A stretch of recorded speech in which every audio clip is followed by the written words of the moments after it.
Dr. Ahmed Mansour, who will be presenting a paper called Untitled Outside the Nile Valley, Serabit el-Khadim as a remote cult center for Deified Kings. So good morning, everybody. Thank you for giving the opportunity. I would like to thank the organizers of this important conference to give me the opportunity to shed the light on a less attention area, which is Serabit al-Khadim at Sinai. Actually, my presentation will be on Serabit al-Khadim as a remote cult center for the divinized or divine kings in Sinai. So the ancient Egyptian kings were venerated post-mortem for political legitimacy and propaganda within and outside the royal capital. And in Sinai, for instance, the 12th dynasty kings initiated this practice. Actually, Senusert the first initiated this practice when he first venerated himself and also his father Amnamhat the first, and also Senefru was venerated in this area. And later on in the new kingdom, in the Middle Kingdom, a new place was introduced in this temple, which is called the Shrine of Kings. This Shrine of Genghis was devoted to different deities such as Hathor, Sobit, Bitah, and also Senefru himself. And then the Shrine of Kings was enlarged during the later periods. So I'm going to give you a quick introduction about the area of Serabit al-Khadim and the name of Serabit al-Khadim, etc. So the word Serabit al-Khadim means the servant of al-Khadim. The servant of Serabit. El-Khadim is to refer to a servant or a statue of servant that was found in the area and then transferred to Europe. But we are not confirmed about this legend or this story because we don't know where is the statue and how is the statue. And Serabit is a plural word. It is an Arabic word, Serabit, and the singular form is Sarbut. And Sarmut, it refers in colloquial Bedouin language, refers to the freestanding stela that were found and were used in the construction of the temple. So for those who don't know where is Serabit al-Khadim is located at the southwest corner of the Sinai Peninsula. It lies about 700 kilometers, 700 meters above the sea level, and it is about 10 kilometers north of Wadi Maghara and 43 kilometers east to Abu Znima. It covers an area of about 20 kilometers, and the total surface of the mining area of Serabit al-Khadim is about 15 to 20 kilometers from east to west, which accounts about 7% of the total surface of Sinai. For the geological formation of Serabit al-Khadim plateau, it consists mainly of basalt and sandstone, and it is rich in metals and minerals. The plateau represented the largest site of turquoise exploitation and also malachite. So 17 major mining sites were known and defined in the area. For the discovery of the region, so the name of Serabit al-Khadim was first mentioned in the 18th century when the passion of the Orient had blown up and hundreds of travelers and adventurers had visited faraway places, especially the ancient Near East and the areas of the Holy Lands in ancient Palestine and Sinai, which attracted many travelers. And the first mention of Serabit al-Khadim goes back to the royal Danish Arabia expedition and Kars Nibur, who first mentioned this area. Then many travelers and adventurers went to the area and left us some important and interesting drawings, such as Ricci in 1828, and then Whale and Palmer in 1896, and Whale in 1904. Then, of course, Petrie, who visited the area and published in 1906 his famous book, Researches on Sinai, and then came Gardner with his famous book, Inscriptions on Sinai. Yes, for the second version, 52 and 55.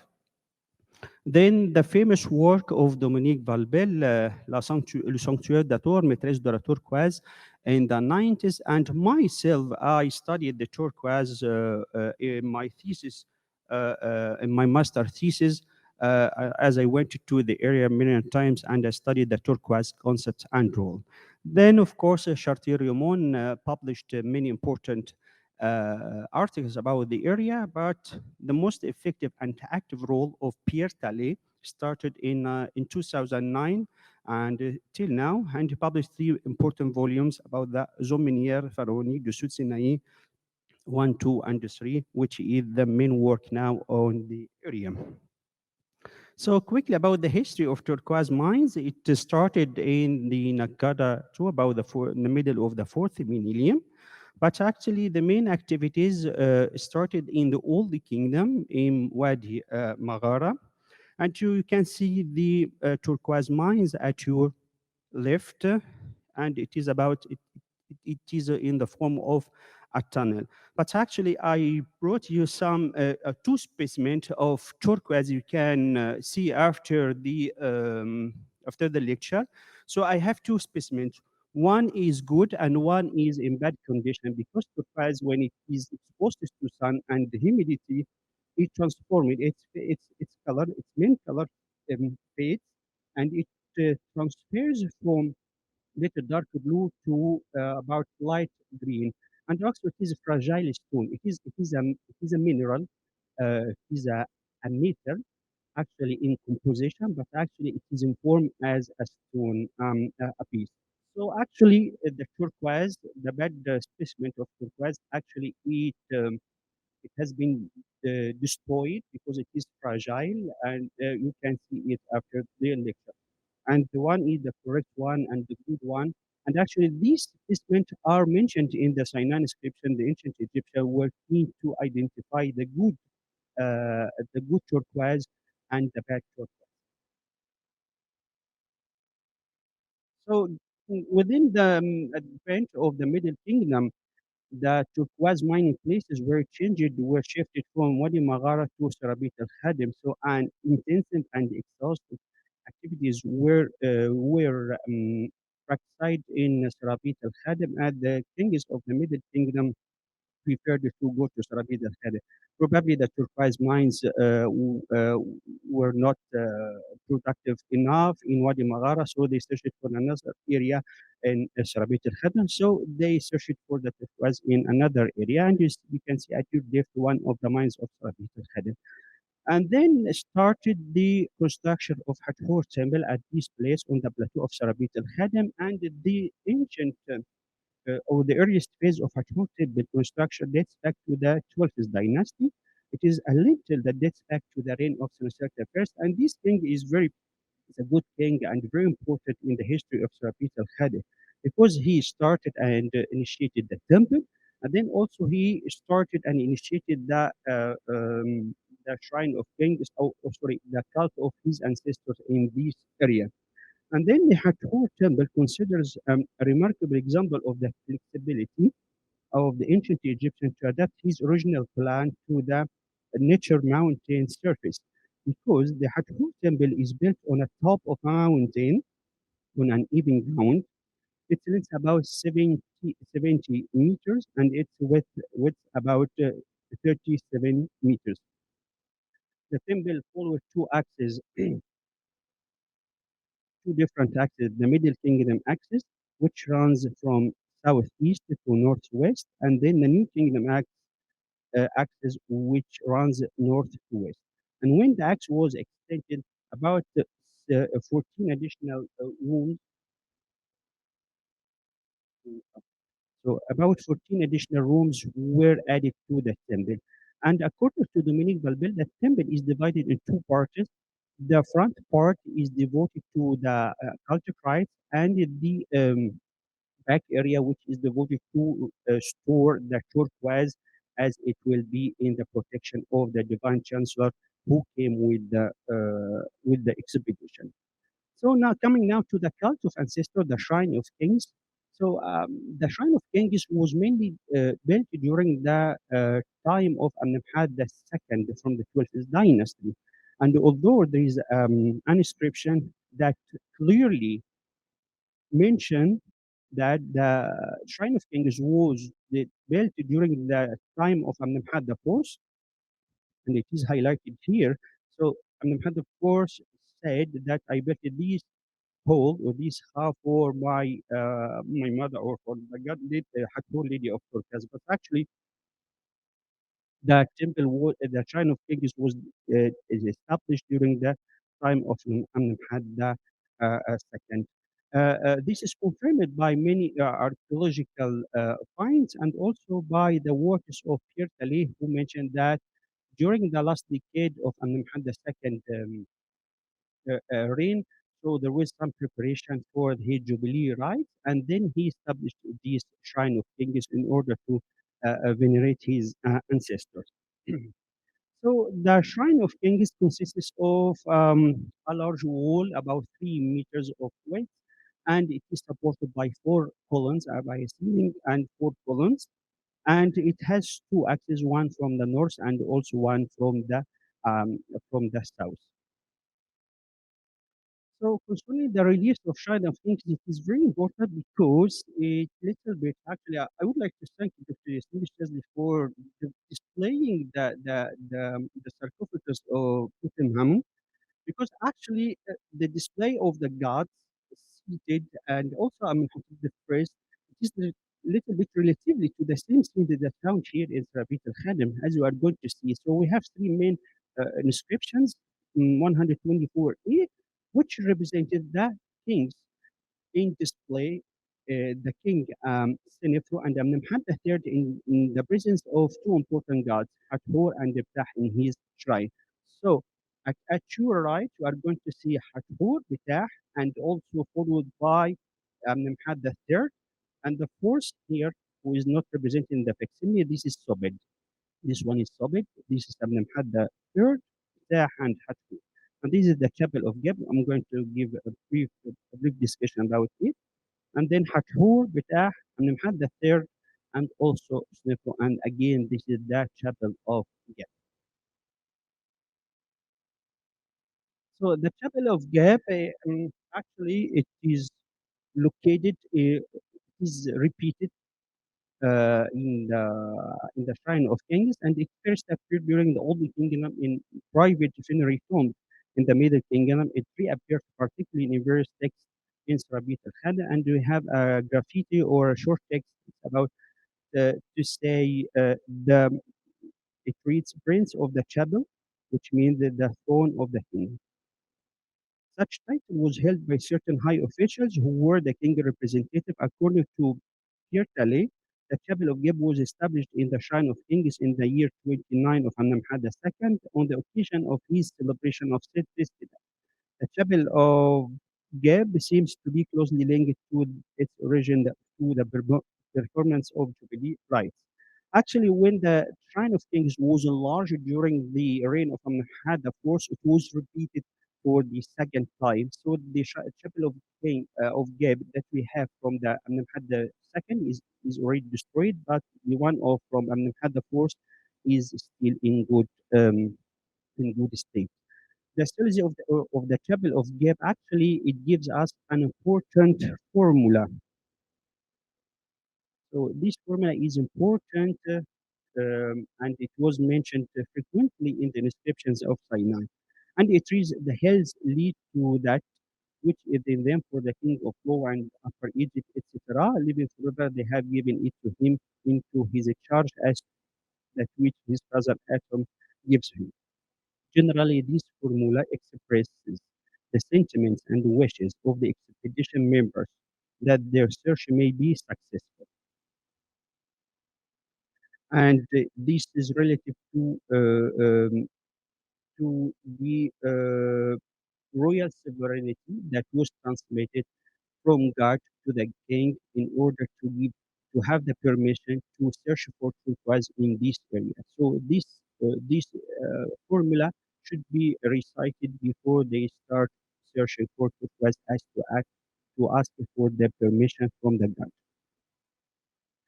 Coming now to another relief, which is 125. Actually, you can see Hathor at your right in front of a pile of offerings, and then had the forces to do, etc. And then we have here the king impressed, and had the force impressed by Hur, and also Hathor, and also another time the king, and he's represented in bigger scale than the other two figures in these reliefs.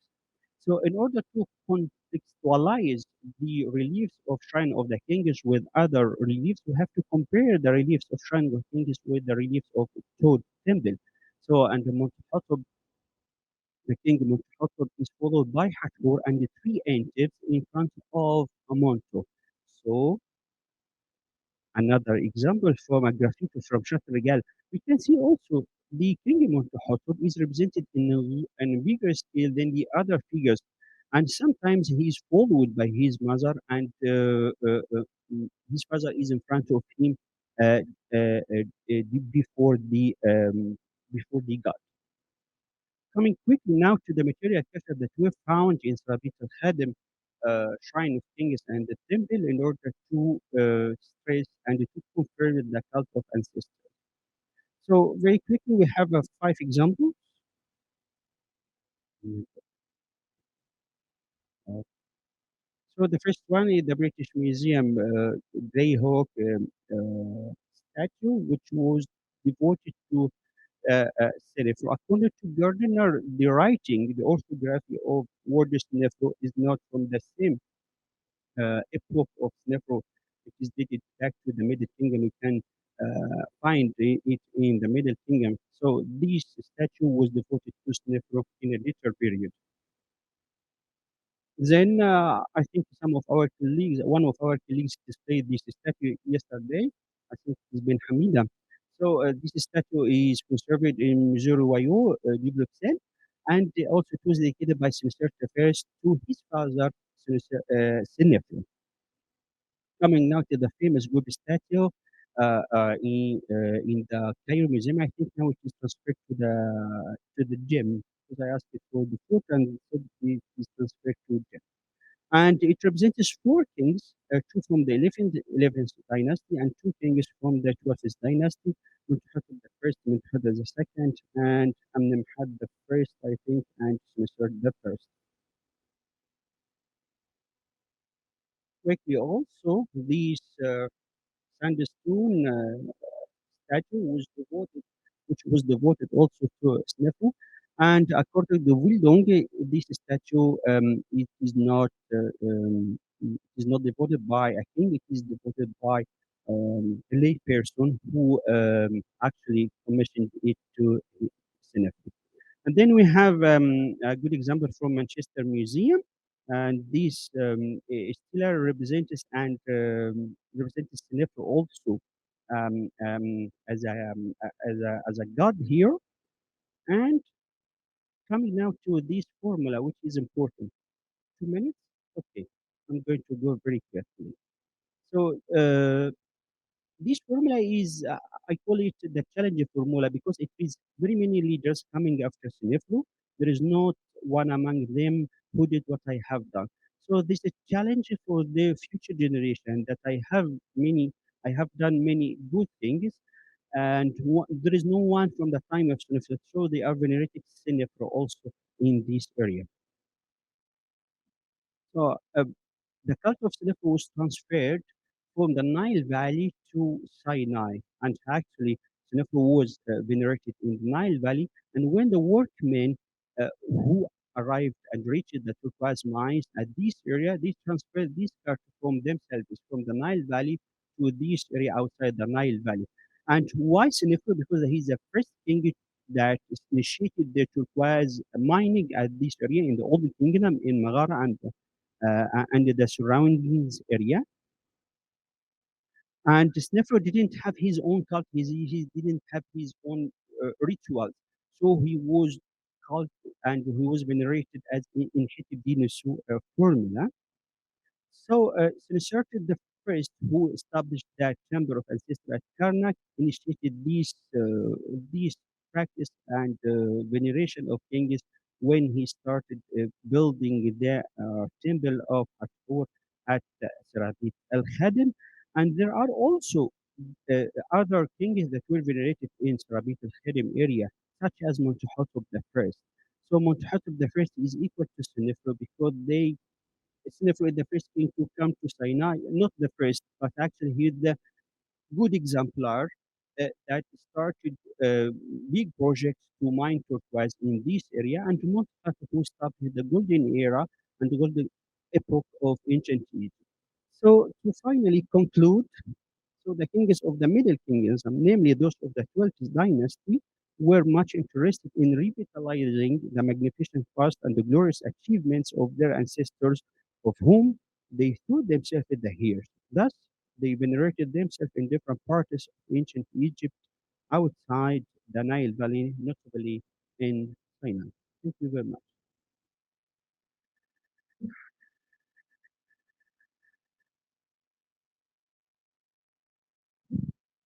So I was asked to lead the question session. Is anyone has a question for Dr. Mansour? Thank you so much for a very, very interesting presentation. I have a question about Snefru. Is he consistently referred to as Netshara? Because I know that he's one of the few kings who is referred to as Netshara rather than Netshar Nefer. Actually, he has steps both in Nitra and Nitra Nefer in Sinai, in Shrine of Genghis. Thank you. Is there any other question?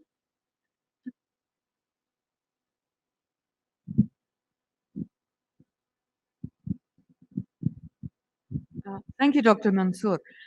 Just a question about the evidence of Snefru. I think you said there was no evidence of any votive object to Snefru before the 12th dynasty. Is that correct?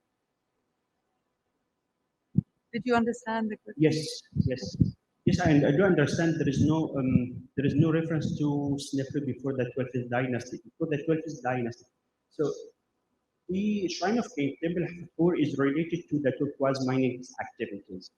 And actually, they started. I mean, the ancient Egyptians started to mine turquoise during the Old Kingdom, only in Maghara and also Wadi Harig, another area.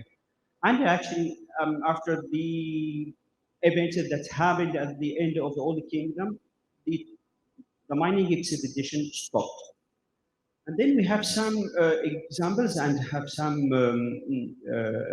inscription that refer to the resuming of turquoise mining that date back to the end of the 11th dynasty. We didn't find them in Serabit al-Khadim, but we find these inscriptions in any on the other part of Serabit.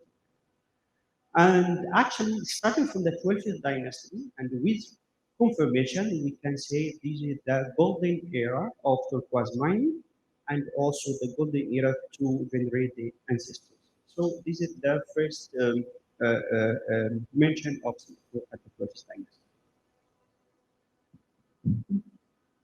Any other questions?